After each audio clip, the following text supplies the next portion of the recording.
Hello, Tim. Hi, Linda. Hi, Bullet. Hi. Hey, good now morning. we are Good starting afternoon, the live Bülent. streaming. Now we are starting. Okay, so I'll be bilingual throughout. Sayın Rektörüm, Sayın Dekanım, değerli hocalarım, meslektaşlarım, kıymetli katılımcılar ve öğrenciler. İlk kez üniversitemiz bünyesinde ve çevrim içi olmak üzere bu yıl üçüncüsü düzenlenen Yakındoğu Peyzaj Arkeolojisi Topluluğu'nun 3 gün sürecek olan sempozyumuna hepiniz hoş geldiniz. Açılış oturumumuz için Rektör Yardımcımız Sayın Profesör Doktor İlyas Topsakal ve Edebiyat Fakültesi Dekanımız Sayın Profesör Doktor Hayati Develi yoğun programları içerisinde bizlere zaman ayırdılar. Öncelikle kendilerine katılımları ve destekleri için çok teşekkür ediyoruz. Bu oturumda Toronto'dan Kopenhag'a ve Leiden'a konuklarımız olduğu için hem programımız oldukça yoğun hem de saat farklarımız oldukça uzun. Bu sebeple ben sözü ivedilikle açılış konuşmacılarımıza bırakmadan evvel oturum boyunca çift dilli olma mecburiyetiyle yabancı misafirlerimize de buraya kadar olan kısmı bir ön bilgi şeklinde aktarmak istiyorum müsaadenizle.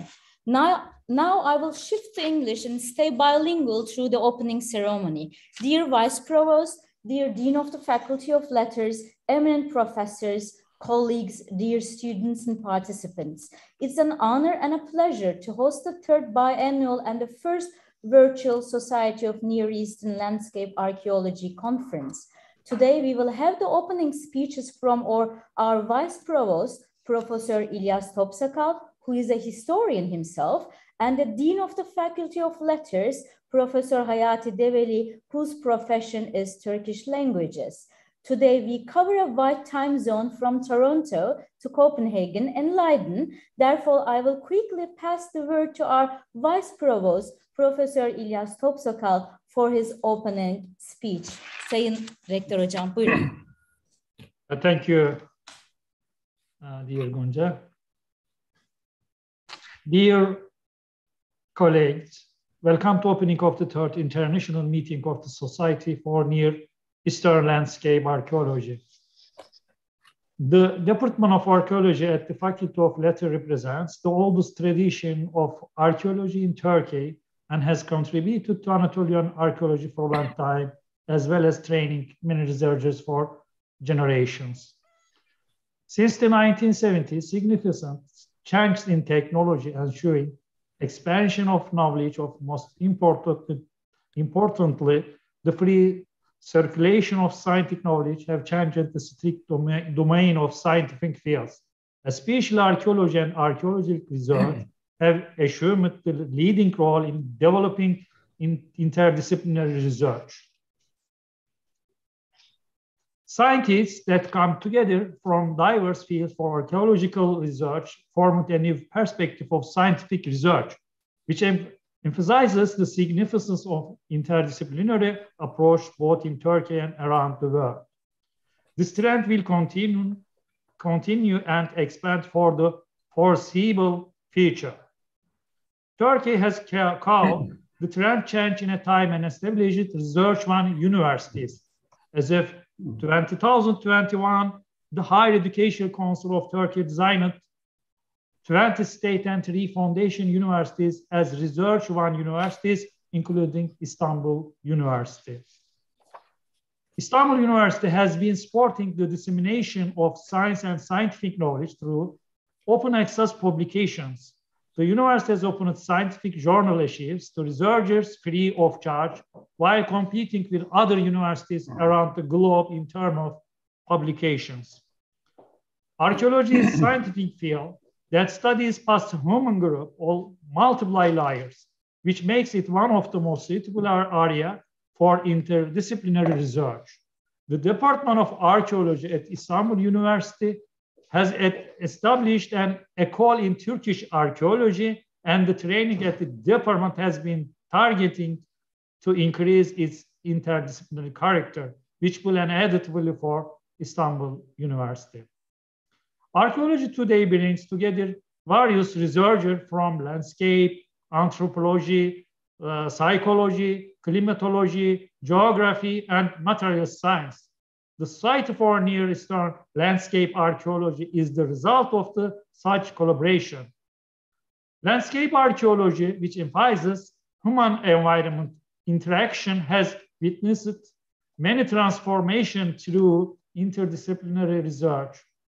SNELA is the meeting where the result of such interdisciplinary collaboration will be discussed and new scientific knowledge will be presented. The presenter will share the best example of interdisciplinary research in our region, which will also set an example for the undergraduate and graduate students that represent the new generation of researchers.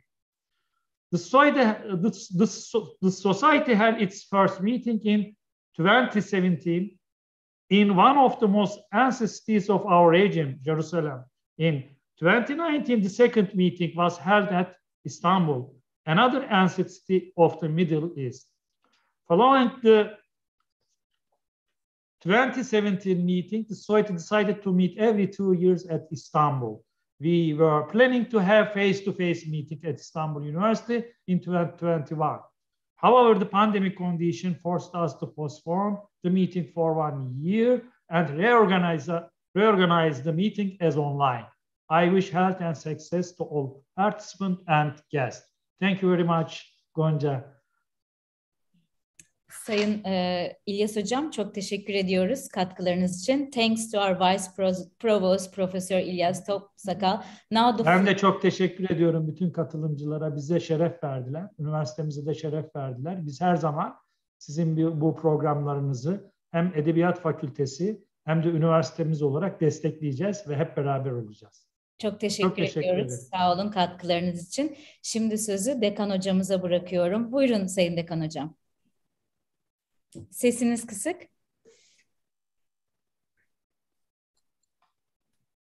Sayın Rektörüm, kıymetli katılımcılar, değerli misafirler, sevgili öğrenciler, son 30 yılda özellikle bilimsel bilginin serbest dolaşımı ile gelişen teknoloji ve bununla beraber bilim adamları arasındaki sınırların kaybolmasıyla disiplinler arası araştırmalar önemli bir yer tutmaya başlamıştır.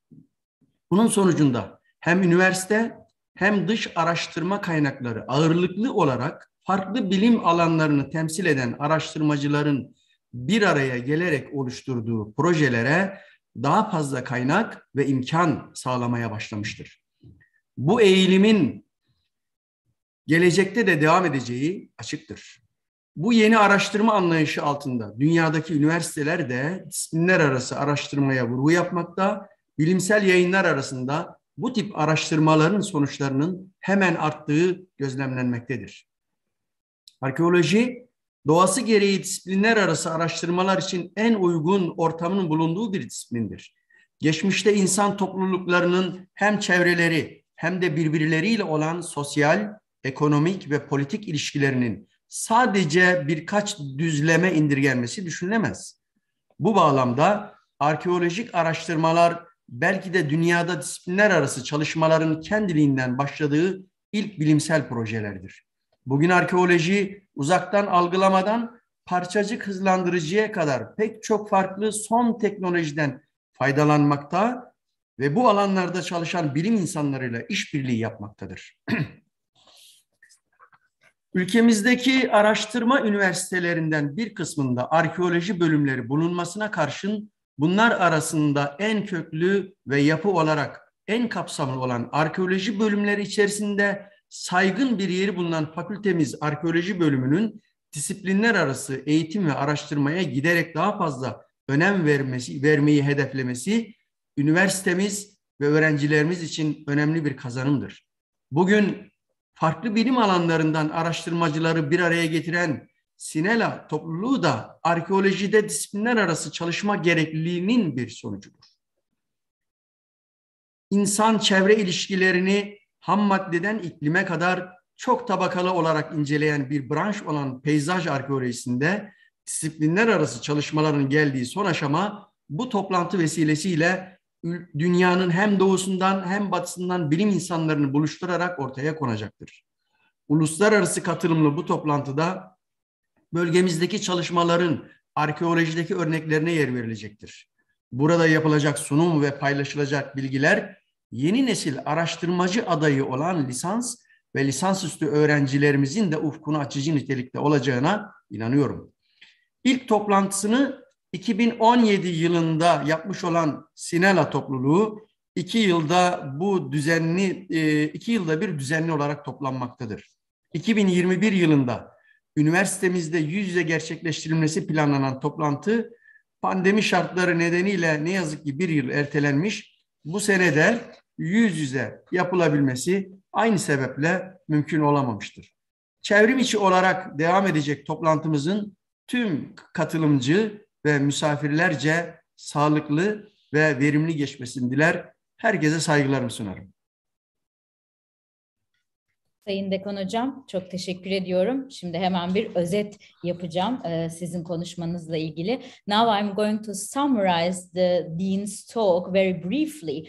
So, esteemed President of Istanbul University, dear participants and students, for the last 30 years, the advances in science and especially the free exchange of scientific knowledge across the globe have facilitated the dissolution of borders among scientific fields, while encouraging researchers to launch interdisciplinary projects that bring external funding from various sources. This trend will continue into the future. Archaeology, an inherently interdisciplinary field, cannot be limited to a few perspectives, and it should employ the cutting-edge technology while bringing together multiple points of view.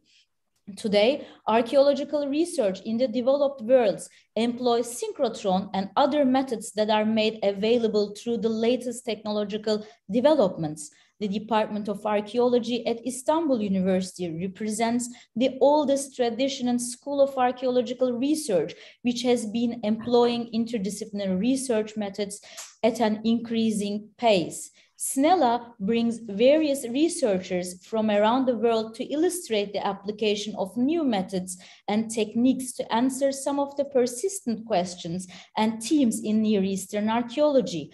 I am hopeful that this international meeting will set an example for the new generation of researchers while shedding important light on the problematics of archaeology in general. Due to COVID-19 pandemic, the meeting was shifted to online at the last minutes. Nevertheless, I wish all the participants and guests a resourceful and productive symposium. Çok teşekkür ediyoruz Sayın Dekan Hocam sizlere. SNELA 2022 için geniş bir organizasyon komitesi bir araya geldi. Bu komitenin bir bölümü çekirdek bir kadro olmakla birlikte tematik başlıklara göre de şekillenen bir yapı oluştu. Bu kapsamda şimdi organizasyon komitemizden sırasıyla Toronto Üniversitesi Yakındoğu ve Orta Doğu Kültürleri bölümünden Profesör Timothy Harrison, Kudüs Alman Protestan Üniversitesi Enstitüsü'nden Dr. Linda Olsvik-Whittaker, İstanbul Teknik Üniversitesi Avrasya Yer Bilimleri Enstitüsü'nden Doçent Dr. Bülent Arıkan ve Fransız Anadolu Araştırmaları Enstitüsü'nden Dr. Anais Lemessa'dan birkaç dakikalık hoş geldin mesajları dinleyeceğiz. For SNELA 2022, we have a broader organizing committee, including partners from Israel, France, and Canada. A part of the committee includes the core members, and SNELA expanded according to its theme this year, which is raw materials and resource use, and also partially big data. Now I'll give the floor to the organizing committee members. First, Professor Timothy Harrison from Department of Near and Middle Eastern Civilizations, University of Toronto. Later, Dr. Linda Olsvik-Whittaker from Jerusalem Protestant German Institute, Associate Professor Bülent Arıkan from Istanbul Technical University, Eurasia Institute of Earth Sciences, and Anais Lemessa from French Institute of Anatolian Research. Yes, Tim, the floor is yours. Thank you kindly, Gonca. It's a real pleasure to be able to add my welcome and also greetings to all of the conference goers this morning. So a good afternoon or evening, or in my case, good morning to all of you. I wish to thank also and acknowledge the rector of the Istanbul University and also the dean. Thank you for your comments. I wish to add my welcome, but also to echo your comments, which I think are the spirit of this conference and why we are so happy to participate. As has been said, we were very much looking forward to participating in person. The organizing side of the conference from Istanbul University has gone to extraordinary lengths to try and organize and convene this conference over the last few years.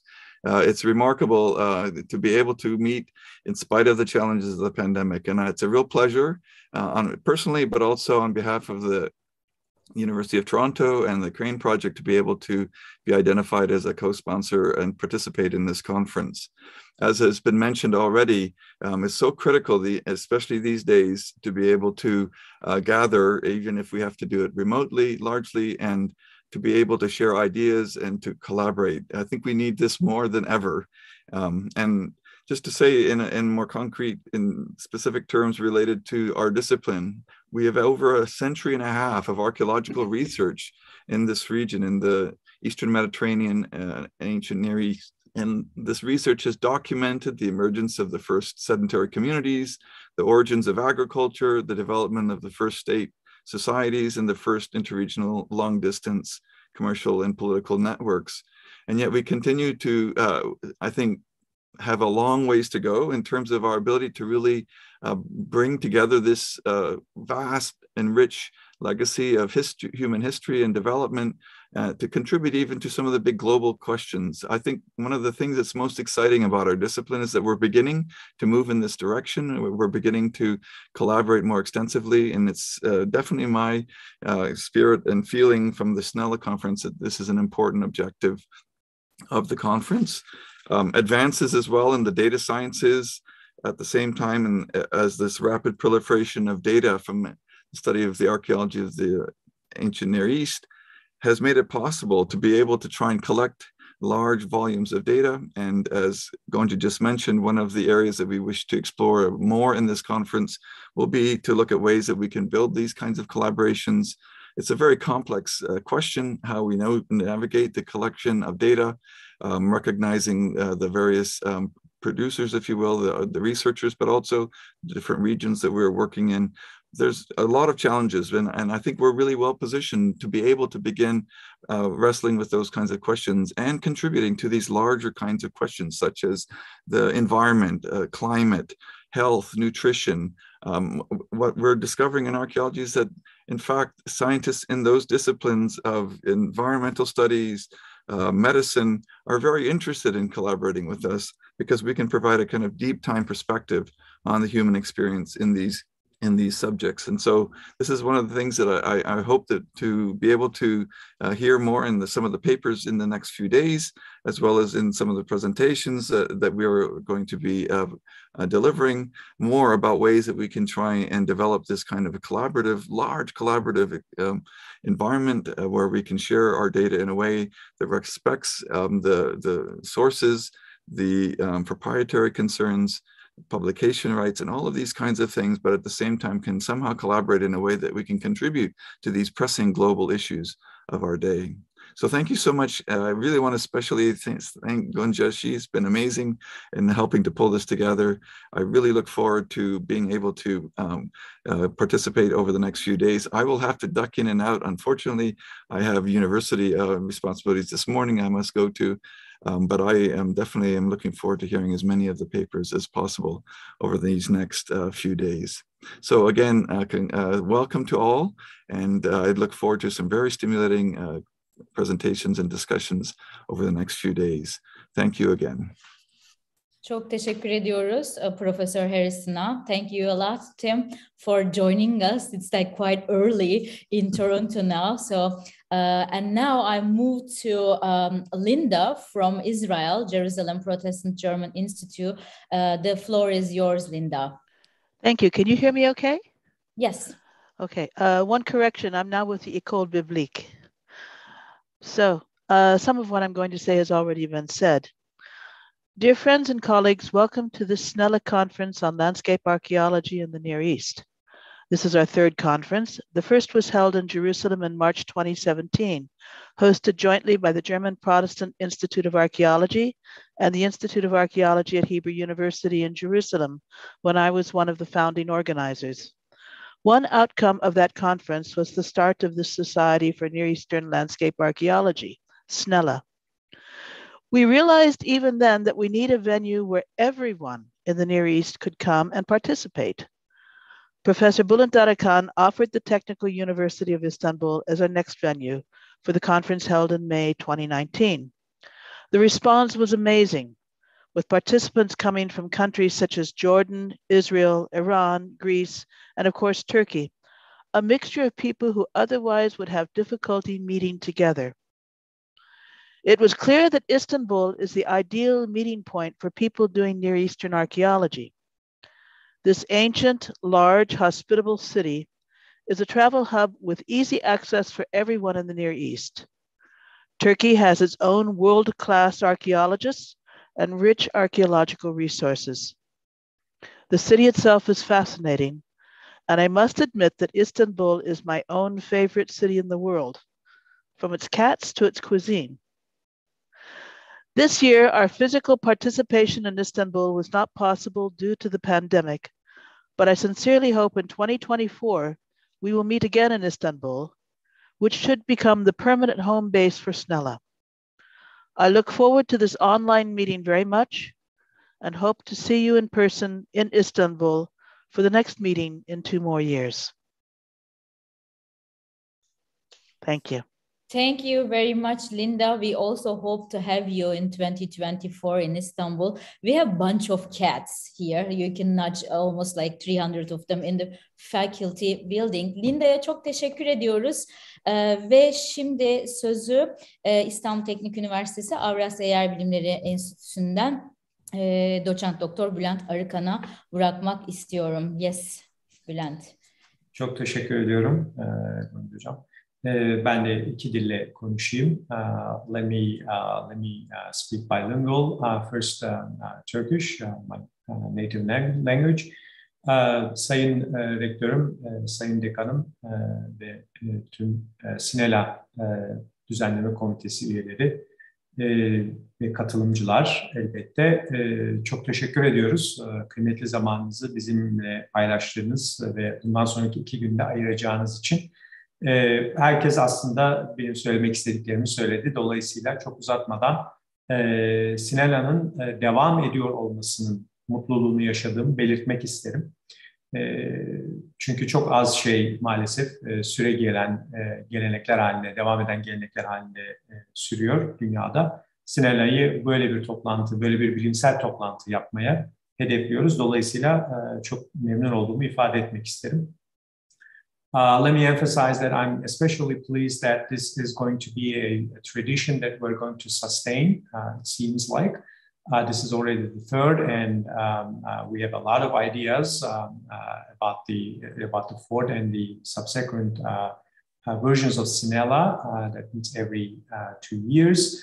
And I believe that it will be a great contribution if we keep this biennial meeting as a tradition for the Near Eastern archaeology. So thank you for all the efforts led by Gonca and the rest of the organizing committee for your time, effort, and precious contributions. And I wish to see many fruitful discussions in this round. Thank you so much. Çok teşekkür ederiz Bülent Hoca ve sözü Fransız Anadolu Arkeoloji Enstitüsü'nden Anaïs'e bırakmak istiyorum. Well, Anaïs, now the floor is yours.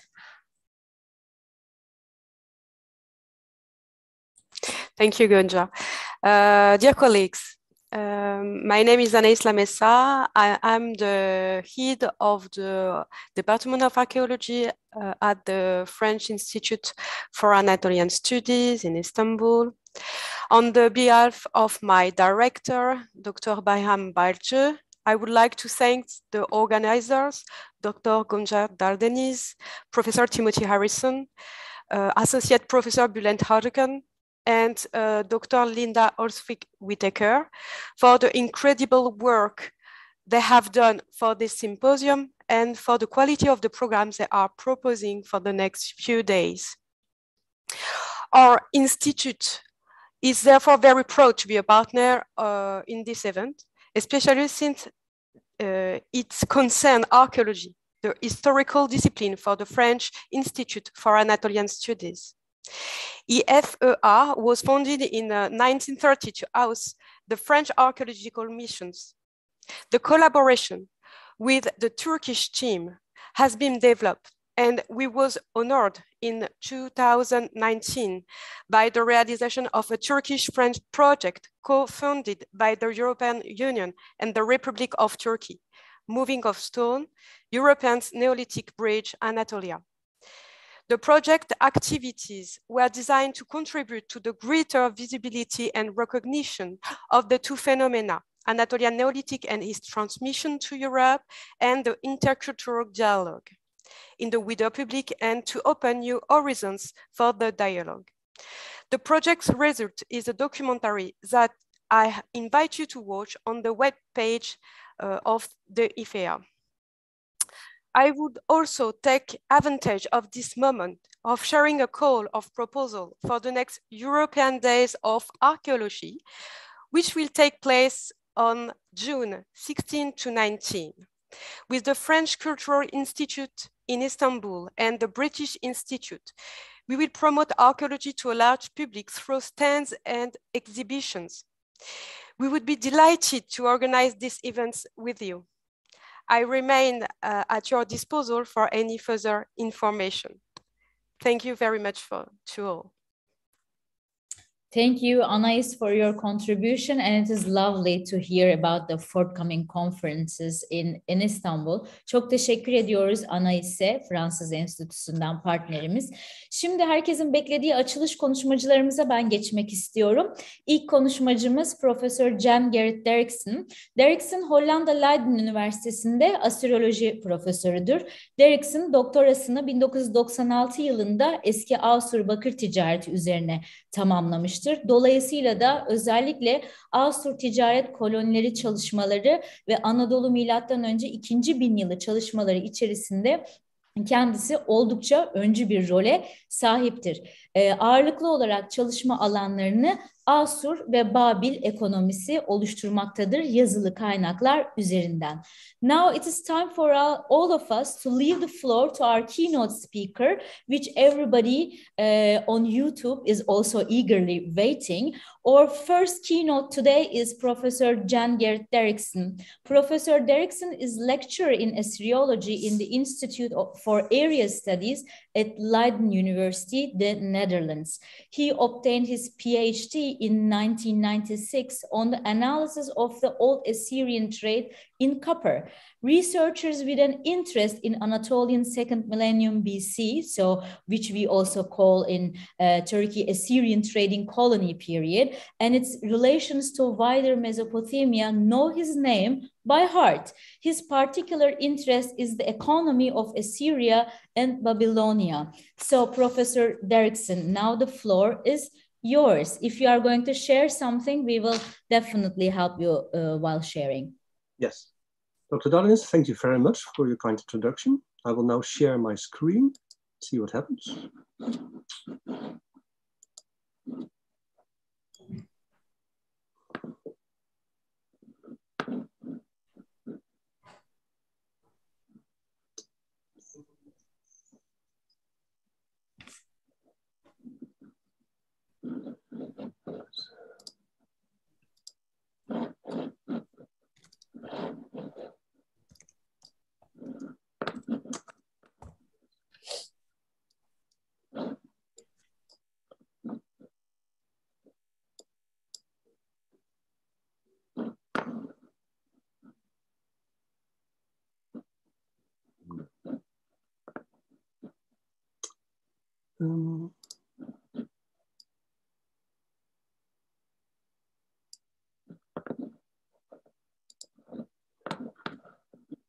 What's happening?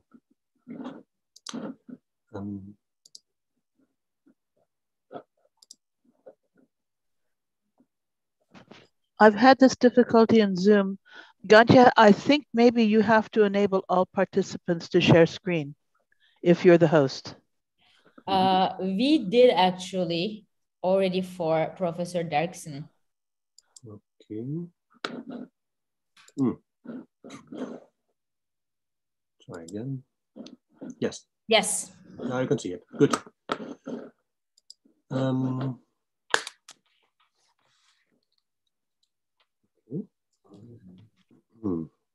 Rector Topsakal, Dean Deverley, dear organizers, colleagues and friends. It is a great honor to be part of this meeting of SNELA, and I would like to thank the organizers for the kind invitation. The use of resources in the Near East offers plenty of opportunity for contributions from a wide range of specializations, and the program of this meeting testifies to that. As an Assyriologist and philologist by training, I gratefully embrace the notion that ancient written documents are archaeological evidence, and I will use these sources extensively. In fact, the study of certain periods and places benefits greatly from a multidisciplinary approach, involving the combination of textual and other data. There are, of course, many cases where impressive material evidence is not matched by written evidence that helps us gain an understanding of ancient realities, either because writing was not yet practiced on a larger scale or at all, or because no texts were discovered. Resources apply first and foremost to natural resources, to minerals, but also flora and fauna, and even animal and human labor. The research of resource use confronts us with a whole set of interrelated questions. First of all, the availability. Where did these resources occur in the past, and are there signs that they were exploited? Geological maps are very helpful, and they can provide a general idea of where certain metals or stones, for instance, occur. In addition, a fingerprint can be made of the chemical characteristics of deposits to compare these with those established in artifacts.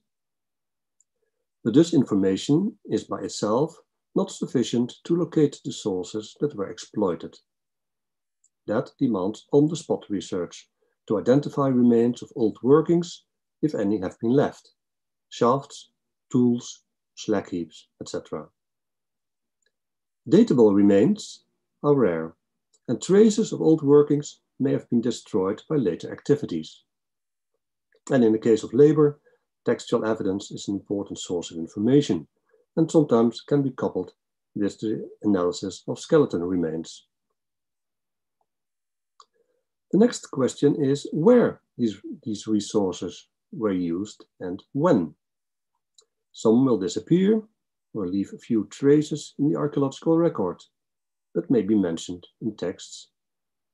And finally, how did these resources reach those places?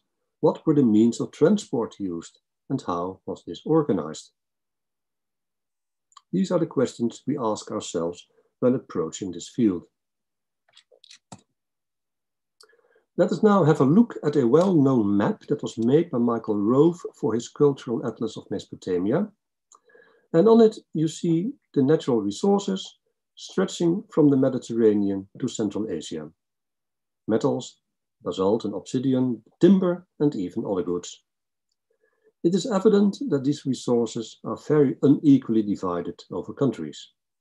Some possess important deposits of metal ore, like Turkey and Iran. Others have practically none, most notably the south of Mesopotamia. This is the result of their geological history and geographic position. Not all the points that are indicated on this map were actually exploited at one time or another in the past. Nevertheless, it provides us with a rough indication of those places where certain goods are likely to have originated from. The map even contains information on the flow of goods that came from areas outside of it. The arrows in red tell us about tin, lapis lazuli, carnelian, gold, and other goods, some over land, others by sea. We know from many inscriptions written on behalf of kings that they obtained their goods by peaceful means, but sometimes also by force, taking or receiving booty as a result of military confrontation. Whereas the delivery of goods by putting pressure may have worked in many cases, it will not have been a long-term alternative. And from an early time on, there must have been trade to obtain goods from region A for region B. Trade does not exclude government involvement, on the contrary, as we will see. The impact of trade is manifold. Trade develops mechanisms to move goods over large areas and to make them available in places where they are in demand. Trade leads to the diffusion of weight standards and measures of volume. Existing trade patterns may be the vehicle by which new commodities are introduced as merchandise. I would now like to discuss with you some trade networks and their role in the use of resources. And I start with the 4th millennium. During this time, a new culture developed in southern Mesopotamia out of the Ubaid culture. And it's called Uruk, after the main site, or the first site where it was identified on a large scale. In Uruk, an important city arose with monumental buildings and a culture characterized by the use of standard-sized mud brick and the development of a writing system and the use of cylinder seals, and the presence of a specific type of pottery, notably of the beveled rim bowl, that may occur in great quantities.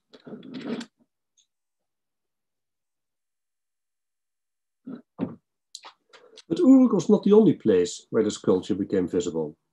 Also in neighboring Iran and in other South Mesopotamian towns, we find traces of it.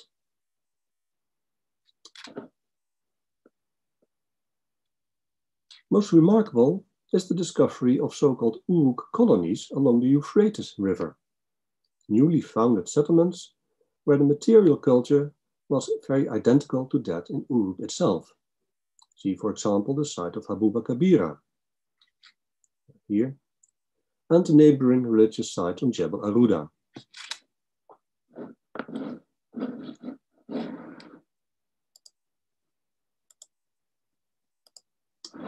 That's better, I'm sorry. Moreover, further north, elements of this Uruk culture were present in existing local towns. Now, although writing was used for administrative purposes, as you can see from this tablet, we lack any clear evidence from these settlements that would explain the reason for their temporary existence. It is assumed that this reason was to procure raw materials, such as metals, obsidian, and other stones, for the civilization in the south of Mesopotamia. At the same time, the Uruk world was connected to other regions, and in the late Ubaid and Uruk periods, pieces of lapis lazuli find their way across the Near East. Now, the site for quarrying this stone is in Badakhshan, Afghanistan, and it can be assumed that all this lapis found in the Near East and in Egypt originated there. We do not know who brought the lapis from Afghanistan to Iran and further west, but comparative evidence from later periods makes it likely that this happened in several stages and did not involve one single caravan transporting it all the way. We also ignore what the elite, for whom this was meant, gave in exchange, whether in diplomatic gift exchange or by trade.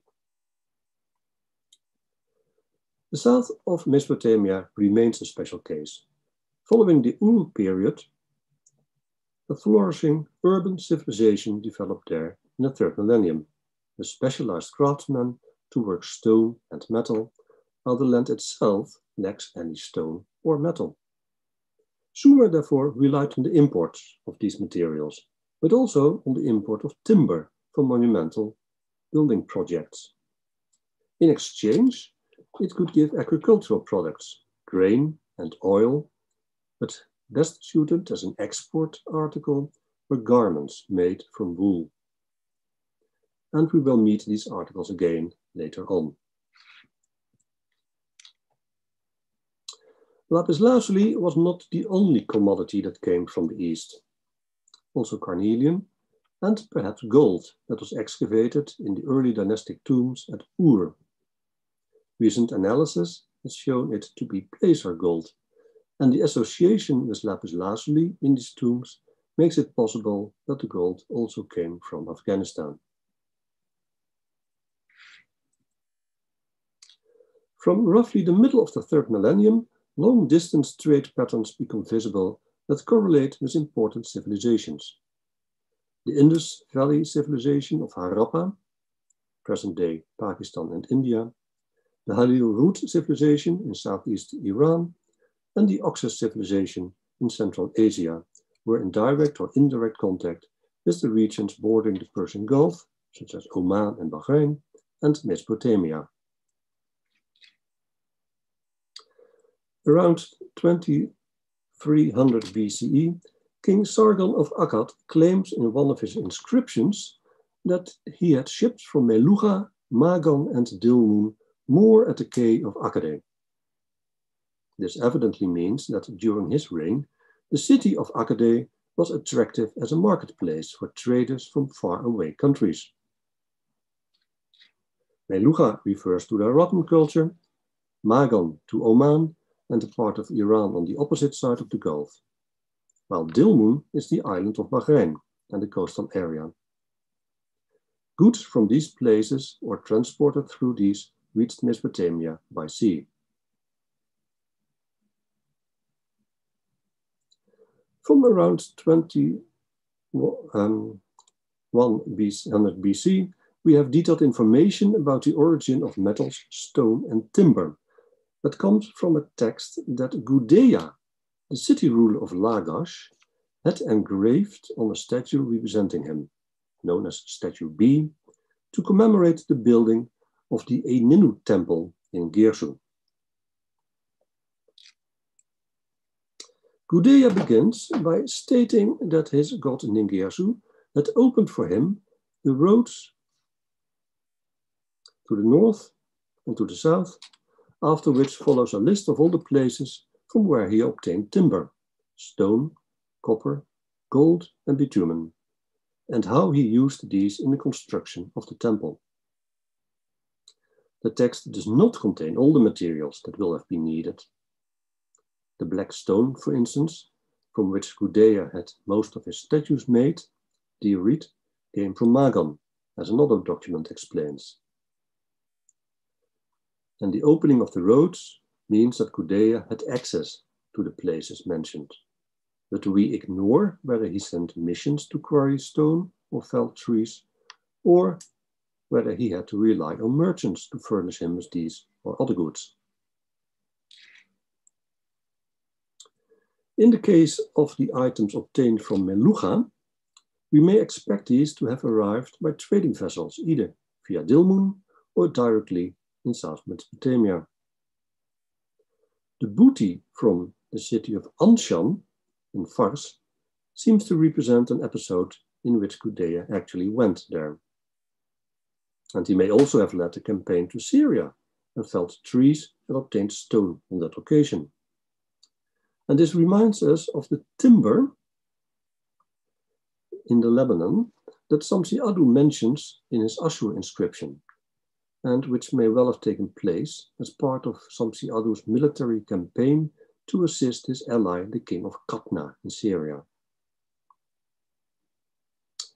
Gudea only mentions explicitly how the timber arrived in Gersu, namely joined in rafts that floated downstream on the Euphrates River.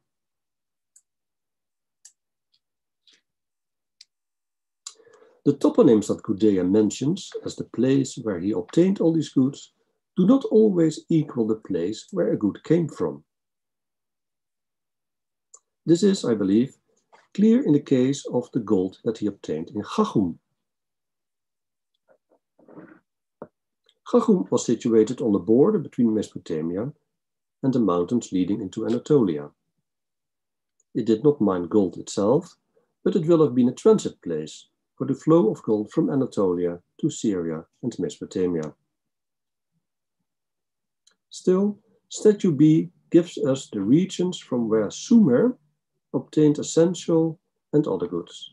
And interestingly, the copper is not imported via Oman, via Dilmun from Oman, as happened before and after Gudea.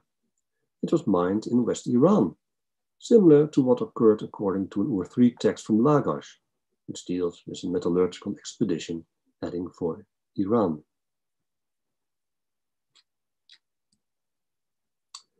Until now, I have referred several times to the role of merchants in a shipment of goods. If commodities were transported over great distance, this usually happened in several stages, whereby the goods were bought from the earlier caravan by the merchants who were to form the next one. Seen from Mesopotamia, only the last transit place was important enough to be mentioned, and we often remain in the dark as to who else was involved in the earlier stages. And I will come back to this when discussing the Old Assyrian network. Of course, there existed different kinds of merchants. Some were specialized in traveling to transit places, where they bought merchandise and sold this elsewhere, or delivered it to the institution that had sent them. A good example of these traveling merchants are those from the city of Ur or from the Gersu, who went to Dilmun primarily to obtain copper, the copper that was mined in Oman. And as you can see from this text, not only copper could be obtained in Dilmun, but also tin. In exchange, this merchant from Lagash brought silver and wool. Other merchants from the cities of Larsa and Sippar, and at times even from Mari on the Euphrates, went to Susa, which was the main transit place for all the commodities that came from Central Asia and Iran and did not arrive by sea to Mesopotamia. Tin, lapis lazuli, carnelian. Some of the merchants worked for a temple or a palace, others did only so part-time, while yet others primarily worked for their own enterprise. Those merchants that offered their services to a temple or a state institution provided silver or commodities that were needed, and in exchange they sold agricultural surplus from that institution. Details about such merchants stem from the city of Umma, where so-called balanced accounts have been discovered, in which the goods given to a merchant and what he delivered are itemized and the balance is established. In order to compare the value of all these different goods, they were given a book value in silver. In this tablet, for example, we find the business of a merchant called Urdumuzida, possibly during a period of 12 months. He received from an institution, probably the provincial government of Umma, in all about 480 kilo of wool and 9,000 liters of dates. And he delivered various kinds of resin that were used for making oil, but among other things also 1.5 kilo of salt, reed, oil, asphalt, soda ash, soap, minerals for tanning, and even 65 kilos of copper. Where this Urdumuzida obtained the copper, salt, and resin remains his secret, but he had contacts that could furnish him with these goods. And likewise, he was able to dispose of the wool and the dates.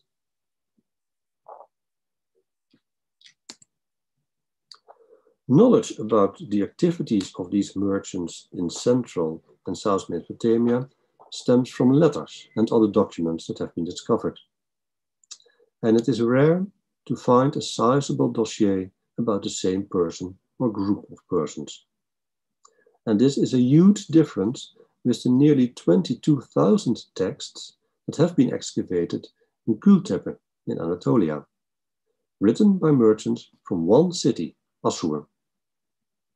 These documents document the so-called Old Assyrian trade, which lasted for over 2 centuries from about 1950 till 1700, although most of the texts stem from a period of only about 40 years in the first half of the 19th century.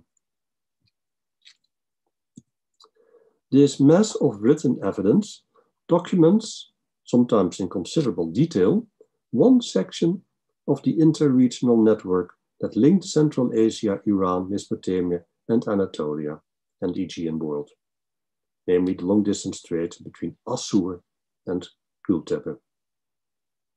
Now, on the right hand, you see the city of Assur, the start of the caravans that were traveling to Kanesh, the ancient name of Kultepe. And then the towns that are mentioned as places where Assyrian merchants conducted trade. At the same time, these texts inform us about the economic situation in Anatolia and how these Assyrian merchants participated in the trade of local products. Let me begin with some of the imports.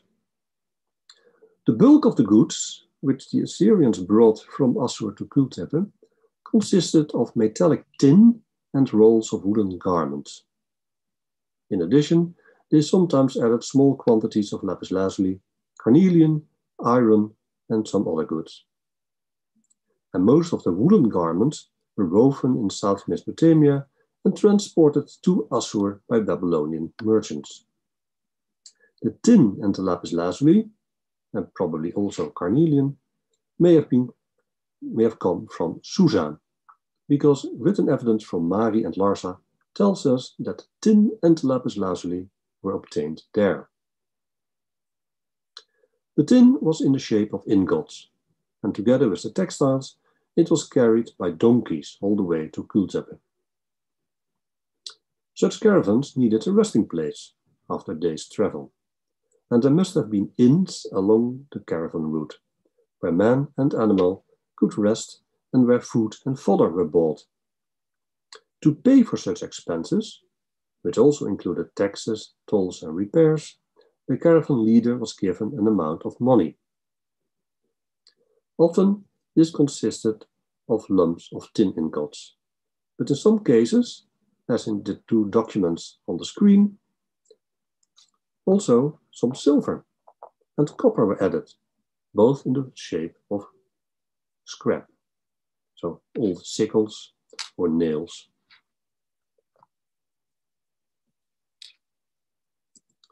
The luxury goods, such as lapis lazuli, iron, or other stones, were added to the merchandise if there was financial space and if these goods were available in Assur. Now, the reference to decorated pinheads in the last sentence on this slide reminds us that part of the artifacts found, for example, in graves in Kultepe, were not crafted there, but were imported as a finished or half product from somewhere else, somewhere in Iran or even further away. After arriving safely in Kultepe, the merchandise was sold for silver and gold. Sometimes in Kanesh itself, but more often the goods were brought to a town where copper or silver were available in sufficient quantities as payment. The indirect sale via copper of some of the imported goods was necessary because otherwise the market in the main towns risked to be flooded with tin and textiles. And that would, of course, reduce the price and demand. These Assyrian merchants were organized in larger and smaller groups called karum, usually translated by colony, the trading settlement, and wabartum, the trade station. These colonies were the result of treaties that had been concluded between local kings and the government of Assur. The main karum in Anatolia was at Kultepe. And thanks to the possibility to travel freely across central Anatolia, of course, if there was no warfare, and the many towns where Assyrians were stationed, a merchant could be informed about political and economic developments from various regions, if he had relatives or business partners living there. Communications seem to have been swift and were greatly facilitated by the widespread use of letter writing. Now, the sale of the imported commodities can be summarized as follows. The aim of the merchants was to obtain silver and gold, Such metals were available in large towns like Warshushna or Purushkhatum, Shalatuar, but also in Kanish itself. The buyers were the local palaces and other members of the elite, but in some towns also foreign merchants. Silver and gold were not always available in sufficient quantities, either because the palace's resources had been depleted or because foreign merchants had not arrived on the market, and therefore there was no money. In many cases, the merchandise that had arrived in Kanish was sent on to one of these important towns in order to be sold. The silver and gold obtained would then in due time be sent to Kanish, usually first after refining of the metal. But it often occurred that a palace did not have silver to use as payment, but plenty of copper. This opened new possibilities to the traders. They could first sell their goods for copper and then make an extra profit, or at least diversify the risks by selling the copper elsewhere. And a key town for obtaining copper was the city of Durgumit, to the north of Kanish. The Assyrians were confronted with different types of copper, and they used a specialized vocabulary to refer to these. And here you see an overview of the names, some prices that are known, and the qualities for those types of copper. In most cases, however, the scribe simply wrote the local gram for copper without trying to define it any further. I have to mention that the merchants themselves were not involved in any mining activity or otherwise metallurgical active. They bought what was available on the market. In some cases, it is relatively easy to understand what is meant by some of the adjectives. For example, good quality copper is the opposite of poor and must refer to the degree of purity of the ingot. Washed copper was considered to be of good quality and is therefore often translated refined. But it becomes difficult when types of copper are distinguished by the name of a metallurgical center. Copper from Khaburata or Taritar, or less frequently from Kunanamit or Tushmurna. These may well have been identifiable by a specific ingot shape, or perhaps a mark on the ingot or the color. And a specific type of copper called shikum seems to have been widely available, but its value was only about half to 1/3 of that of good quality copper, which points to a copper of lesser quality. And it's of course possible that one or more of these labels refer to the composition of the copper.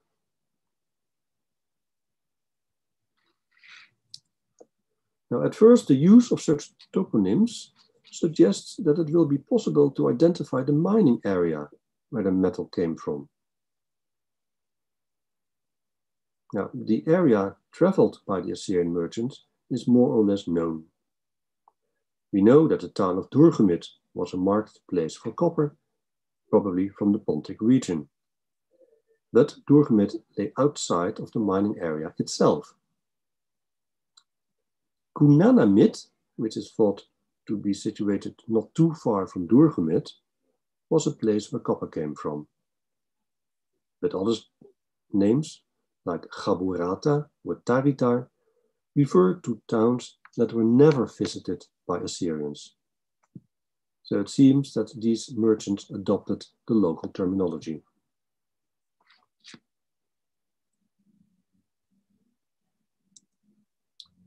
The merchants imported considerable quantities of tin. And this metal forms the most discussed commodity of the trade because of the obvious question, where did it come from? I already mentioned that the tin arriving in Assur probably stemmed from Susa. But Susa was a transit place, not a mining area for tin. It has been thought for some time already that the tin either came from somewhere in Iran some depleted source, or from Afghanistan. And as you can see on this slide, number 42 in Afghanistan is quite an important deposit in that country. Now, a little bit to the north of 42, important discoveries have been made of tin mines in Tajikistan, at the site of Mushiston, and in Karnap in Uzbekistan. Mining at Mushiston could be dated to the period from the end of the 3rd to the first half of the 2nd millennium. So that would be ideal to use for the Old Assyrian period. A characteristic of this site is the co-occurrence of tin ore and copper ore, smelting of which could result in a bronze. But we are not certain whether the tin from those regions actually was brought to Mesopotamia. And an important recent discovery elsewhere concerns the mixed tin copper deposits and tin ores in Iran at Dei Hussein, west central Iran, number 40 on the slide, close to Luristan. And that area is of course much closer to Mesopotamia as a potential source of tin. It is estimated that at least 110 tons of tin, but most probably a multiple of it, was shipped to Anatolia during a 30-year period. And this tin will primarily have been used to alloy with copper to obtain bronze. Now, the metal transported by the Assyrian merchants has not only been identified as tin, but sometimes also as an arsenic-rich alloy. However, the use of the material in Old Assyrian and other written documents clearly shows this anaku to be tin and not an alloy. We would expect, therefore, to find many bronze objects in Kanesh and other towns of this period. And bronze, I define then as the alloy of copper and tin.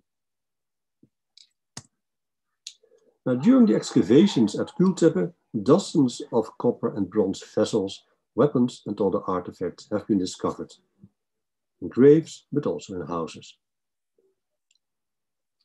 And many of these have now been analyzed for their composition.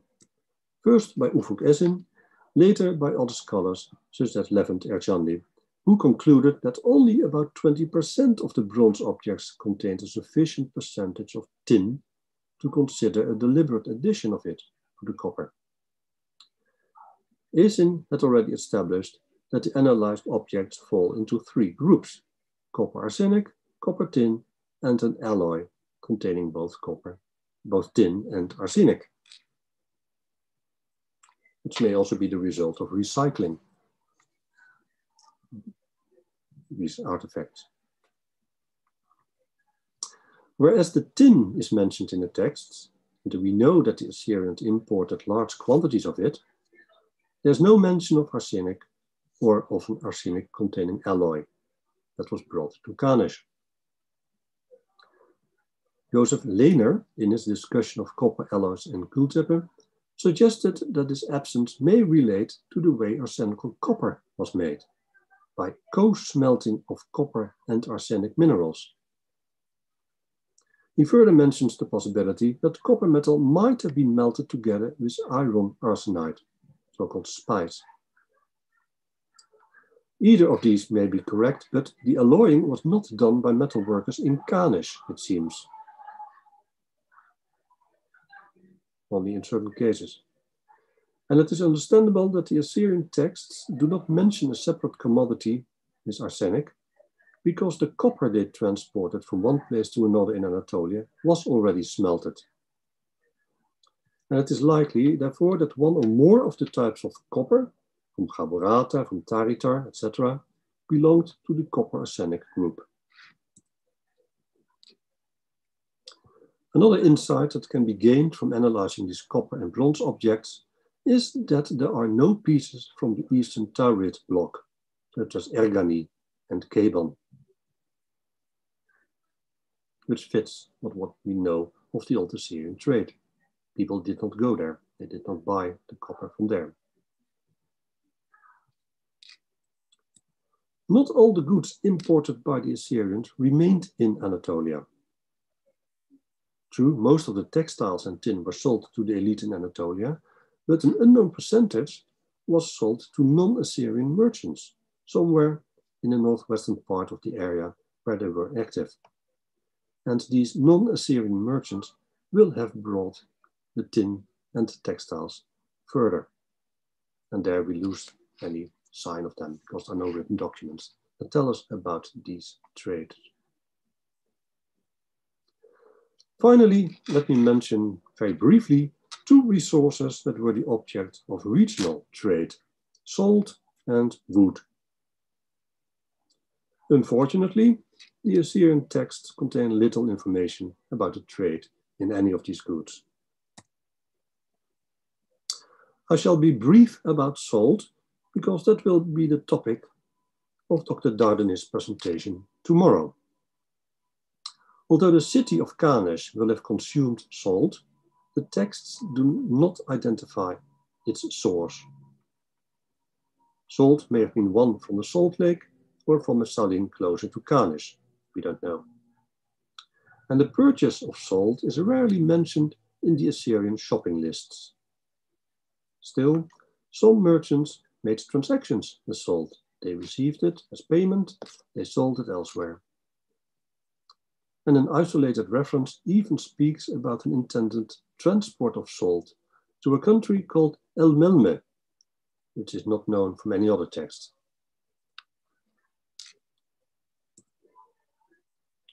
More details are available about wood. Wood was used in several ways, as we know, as a building material, but primarily as fuel for cooking and heating. Morrison, in his 1938 study of life in the village of Alishar, wrote that at that time wood was scarce, which compelled all the villagers to rely chiefly on animal dung as fuel. Now, the situation does not seem to have been so dramatic in Middle Bronze Age Kanesh. First of all, there's less evidence for the use of dung in Kultepe than from elsewhere. And then quite some charcoal has been found during the excavations. And this suggests that firewood was abundant and easily accessible, as Barjamovic put it, so that the environment of ancient Kanesh seems to have been more wooded than today. I shall not attempt to quantify the need for wood for a city with an estimated population of 20,000 inhabitants, but it must have been considerable. The Assyrian merchants living in Kanesh relied on the purchase of food and fuel. And there are many texts that document the purchase of wood, reed, and straw, without, however, any possibility to calculate how often such purchases were made in a year. Members of the Anatolian elite who engaged in money lending to mostly other Anatolian families had discovered an easy way to obtain firewood for the approaching winters. Some debtors had to deliver wood as a supplementary obligation. And the standard measure for wood and straw was the wagon load. Now, from the text that you see on this slide, it is clear that a wagon load of wood would be about 13 shekels or 13 grams of silver, which is more than for straw and less than for reed.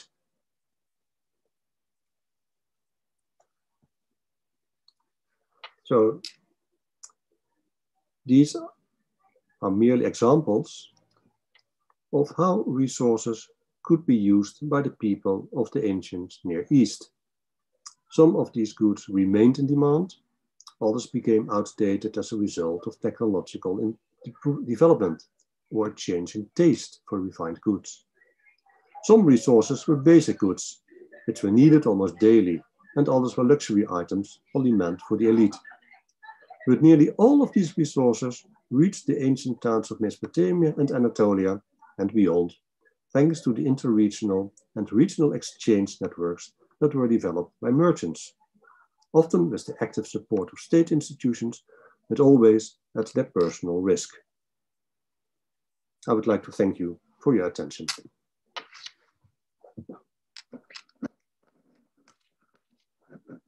Thank you very much, Professor DERCKSEN, for your wonderful overview of the trade in raw materials. Actually, I have a couple of points to give as a feedback. So from an Anatolian perspective, I should say we need quite a long way to go. So we know lots of things, it seems like, from the trading capital, Kültepe-Kaneş, but we do not know that much about periphery. Am I right? So from the peripheral places, we do not have any philological recourse. It would be wonderful that someone goes and works from the peripheral, like not Kaurums, but maybe Vabartums. And another point is we need to discuss more the less visible remains, maybe the timber, resins, soda ash. We don't know that much about them from the Anatolian perspective. So would you like to comment on that, maybe? I'll try to, thank you. Yes, it's true that most of the evidence has been found in Kültepe. Smaller amounts of information come from Alişar and Bozköy, but that's it. And then, of course, we have a lot of letters that were written somewhere, but often the sender does not explain where he or she is staying, so that is not helpful. But it is possible to see certain regional differences in where goods were used. Yes, these less visible remains, sometimes they're mentioned, but that's one, of course, textual evidence and not archaeological evidence.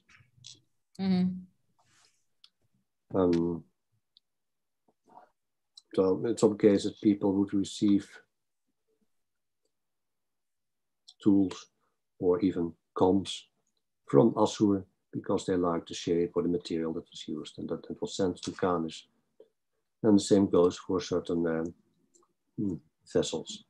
Not many, of course, because the material culture that the Assyrian merchants had in Anatolia was primarily Anatolian. So they used local products. But in a few cases, we have imports. Yeah. Thank you a lot for your wonderful talk. Now we will have a break because Professor Christiansen, who is in Copenhagen now, is in a meeting. So we didn't run late for the first time in an archaeological symposium. We ran early. So that's why probably we will have a break. Then we will continue the live streaming as well as the Zoom meeting. Thanks a lot.